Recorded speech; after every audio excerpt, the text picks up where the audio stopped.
प्रेम एक ऐसा विषय है जिसे बड़े बड़े विद्वानों ने अपने हिसाब से परिभाषित किया। कवियों ने इसे कविता में ढालना चाहा, किसी ने इसे किस्सा बनाना चाहा, सूफी संतों ने इसे जिंदगी का रास्ता बताया। कितने दर्शन, कितनी सभ्यताएं और कितने ही लोग गुजरे, लेकिन आज तक प्रेम की संपूर्ण परिभाषा किसी ने न दी। आज दुनिया भर में वैलेंटाइन डे मनाया जा रहा है, जिसे प्रेम का त्योहार कहा जाता है। आज की हमारी इस वीडियो में हम बताएंगे कि क्या है वैलेंटाइन डे का इतिहास और कुछ ऐसी प्रेम कहानियां जो इतिहास में अमर हो गईं। वैलेंटाइन डे को मनाने की कहानी रोम के एक संत सेंट वैलेंटाइन से जुड़ी हुई है। दरअसल ऐसा माना जाता है कि रोम के राजा क्लाउडियस प्यार के सख्त खिलाफ थे, क्योंकि उनका मानना था कि अगर सैनिक प्यार करने लगेंगे तो उनका मन काम से भटक जाएगा और इससे रोम की सेना कमजोर होगी। यही वजह थी कि उन्होंने सैनिकों के शादी करने पर भी रोक लगा रखी थी। वहीं दूसरी तरफ सेंट वैलेंटाइन प्यार का प्रचार करते थे। इतना ही नहीं, उन्होंने राजा के खिलाफ जाकर कई लोगों की शादियां भी करवाई थीं, जिसकी वजह से रोम के राजा ने उन्हें फांसी की सजा सुना दी। इसके बाद 14 फरवरी के दिन ही सेंट वैलेंटाइन को फांसी दी गई और उसी दिन से वैलेंटाइन डे मनाने की शुरुआत हुई। इस दिन के बाद से ही रोम समेत दुनिया भर में 14 फरवरी को प्यार का दिन मनाने का प्रचलन शुरू हुआ, जो आज भी जारी है। वैलेंटाइन डे की शुरुआत रोमन फेस्टिवल से हुई थी। दुनिया में पहली बार साल 496 में वैलेंटाइन डे सेलिब्रेट किया गया था। इसके बाद 5वीं शताब्दी में रोम के पोप गैलेसियस ने 14 फरवरी को वैलेंटाइन डे के रूप में मनाने का ऐलान किया। इस दिन से रोम समेत दुनिया भर में हर साल धूमधाम से 14 फरवरी का दिन वैलेंटाइंस डे के रूप में मनाया जाने लगा। भारतीय इतिहास में भी बहुत सी प्रेम कथाएं रहीं जो अमर हो गईं। आइए जानते हैं उन कुछ प्रेम कहानियों के बारे में जो हमारे समाज में अक्सर कविताओं, कहानी, किस्सों और फिल्मों का हिस्सा रही हैं। सबसे पहली कहानी है हीर और रांझा की। कहा जाता है कि रांझा चेनाब नदी के पास स्थित तख्त हजारा में रहता था और हीर झंग में। रांझा अपने पिता का लाडला बेटा था। कोई खास काम काज नहीं करता था, लेकिन बहुत सुरीली बांसुरी बजाता था। जब रांझे के पिता की मृत्यु हुई तो उसके भाइयों ने उसे घर से निकाल दिया। बेहाल रांझा घूमते फिरते हीर के गांव झंग पहुंच गया। वहीं उसकी नजर हीर पर पड़ी तो पहली नजर में ही प्रेम हो गया। रांझे ने हीर के पिता के खेत पर ही नौकरी शुरू कर दी। दिन भर खेतीबाड़ी करता और खाली समय में बांसुरी बजाता। उसकी बांसुरी से निकलने वाले सुरों ने हीर के मन को मोह लिया था।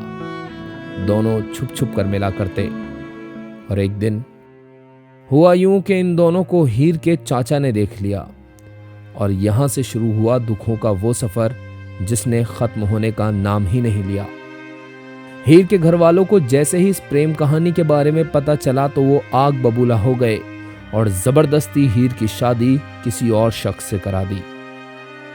हीर और रांझा बिछड़ गए। दोनों पर गम का पहाड़ टूट गया। हीर की याद में रांझा दर दर भटकने लगा और जोगी हो गया। हीर को ढूंढते ढूंढते वह ईश्वर के प्रेम में पड़ गया। एक रोज इत्तेफाक से रांझा हीर के घर के करीब से गुजरा, जहां बरसों बाद दोनों की फिर से मुलाकात हुई। दोनों वहां से भागकर वापस हीर के पिता के पास आ पहुंचे।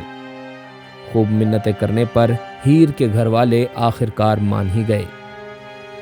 हीर और रांझे की शादी तय हो गई। मिलन की घड़ी करीब ही थी कि हीर के चाचा ने द्वेष में आकर उसको दी जाने वाली खीर में जहर मिला दिया। रांझे को जैसे ही ये खबर मिली तो वो भागा हीर को बचाने के लिए, लेकिन तब तक बहुत देर हो चुकी थी। मिलन से क्षण भर पहले ही वो फिर से बिछुड़ गए। इस विरह को रांझा बर्दाश्त न कर सका और बची हुई जहरीली खीर खाकर खुद भी मौत को अपना लिया। दोनों को एक ही जगह दफनाया गया। हीर रांझा की इस कहानी को सबसे पहले 1766 में सूफी वारिस शाह ने अपनी किताब में लिखा, जिसके बाद से पूरी दक्षिणी एशिया में एक मशहूर प्रेम कथा बन गई। दूसरी कहानी है ससी पुन्नू की, जो कि सिंध में रहते थे। कहा जाता है कि ससी सिंध के राजा भंबोर की बेटी थी। जब वो पैदा हुई तो राजा को ज्योतिषियों ने बताया कि ये लड़की उनके लिए अभिशाप साबित होगी। राजा ने इस पर यकीन करते हुए ससी को एक लकड़ी के डब्बे में बंद कराया और सिंधु नदी में फेंक दिया। करीब ही भंबोर गांव में एक धोबी कपड़े धो रहा था कि उसे ये बक्सा मिला जिसमें ससी थी। धोबी ने इसे भगवान का आशीर्वाद माना और ससी को घर ले आया। उसने ससी को सगी बेटी से भी ज्यादा प्यार किया और उसकी परवरिश की। ससी एक बेहद आकर्षक और सुंदर लड़की थी। दूसरी ओर केच बलोचिस्तान के शासक मीर आली का बेटा था पुन्नू। जब उसने ससी की सुंदरता के बारे में सुना तो वो उसे देखने भंबोर गांव जा पहुंचा।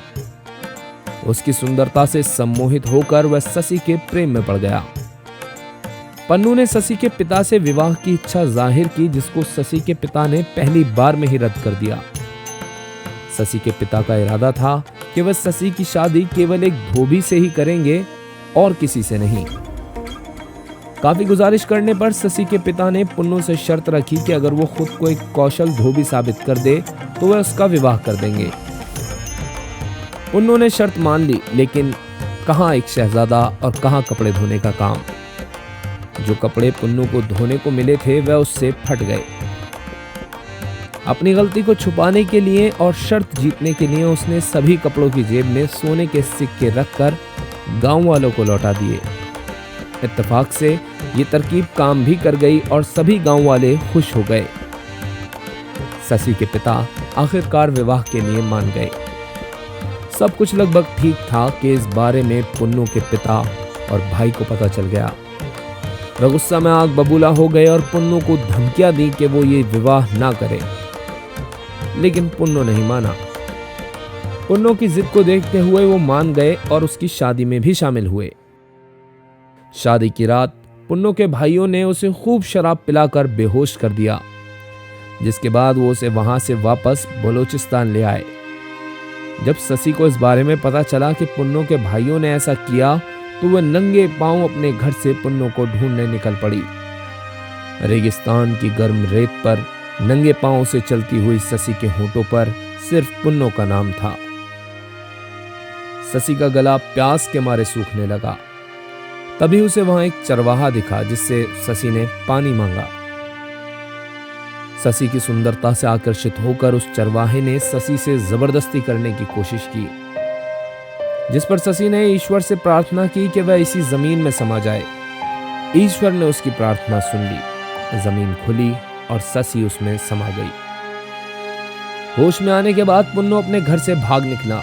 भंबोर के रास्ते में उसे वही चरवाहा मिला और उसने पूरी कहानी पुन्नू को सुनाई। पुन्नू ने भी ईश्वर से वही दुआ की और वो भी उसी धरती में समा गया जहां ससी थी।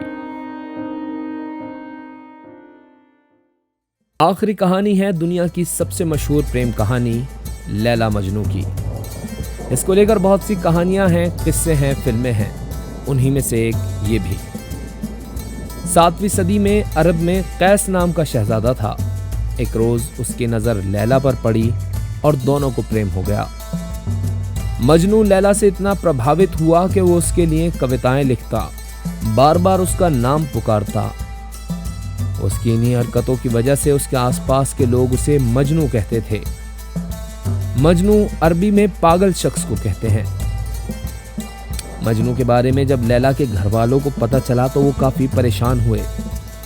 हालांकि वो एक शहजादा था, लेकिन लैला के घर वाले अपनी बेटी किसी ऐसे शख्स को नहीं देना चाहते थे जिसे लोग पागल कहते हों।